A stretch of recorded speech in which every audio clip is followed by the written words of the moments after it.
The purpose of today's podcast is to explore the dangers of strangulation. I'm reading directly from the National Domestic Violence Hotline website. A lot of great content. This is an article by an advocate by the name of Heather. At the hotline, we often speak with people who don't think they are being abused because they aren't being hit, or not being hit with a closed fist, or are not being physically abused on a regular or daily basis. While abuse can include frequent violent attacks, abuse can also include monitoring your phone, restricting access to finances, controlling what you spend, or controlling who you spend time with, and many other behaviors that aren't physical at all. However, one of the most serious and deadly forms of abuse is physical, but many survivors are still hesitant to label strangulation or choking as abusive. The information in this article is not meant to scare you, but you deserve to know the facts so you can make the best plan to keep yourself safe.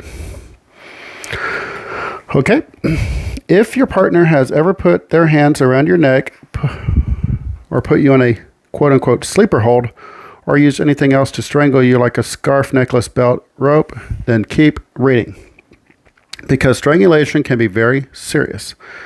Symptoms of strangulation can include a sore throat, difficulty swallowing, neck pain, hoarseness, bruising on the neck or behind your ears, discoloration on your tongue, ringing in your ears, bloodshot eyes, dizziness, memory loss, drooling, nausea or vomiting, incontinence, seizures, a miscarriage, changes in mood or personality like agitation or aggression, changes in sleep pattern, changes in vision such as blurriness or seeing double, or fainted or lost consciousness.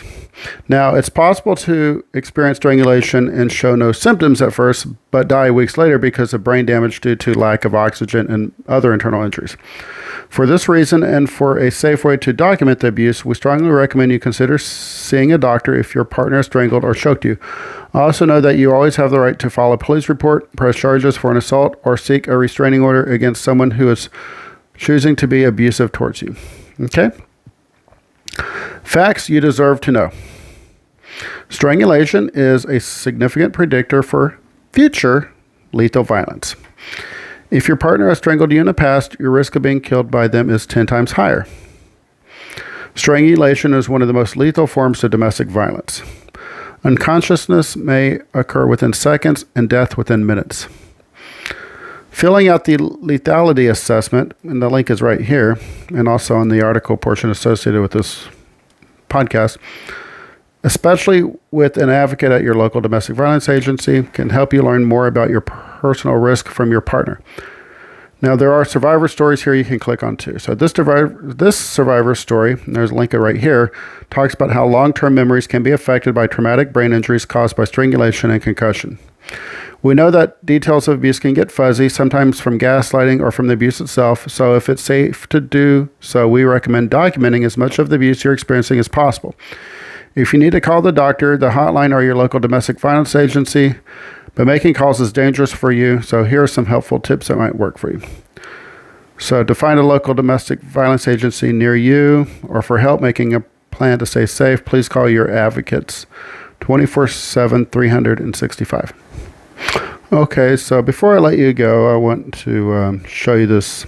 There's a lot of other great articles down here. You can click on the National Domestic Violence Hotline. Does a great job of making information available on a regular basis. Its contact information is right here. I encourage you to check this out, and also don't feel like this information is going to be stored in your browser history or anything, because they do have this really cool exit button you can press, and it's not going to be saved in your browser history. So part of the reason I say that is because a lot of my victims, well, not my victims, but the victims that I represent as a domestic violence lawyer, they are afraid that their abuser might be monitoring their digital activities. So this is a smart resource where you can reach out to really great advocates and also not leave a digital footprint. So definitely check it out. I encourage you to please consider subscribing. Thank you.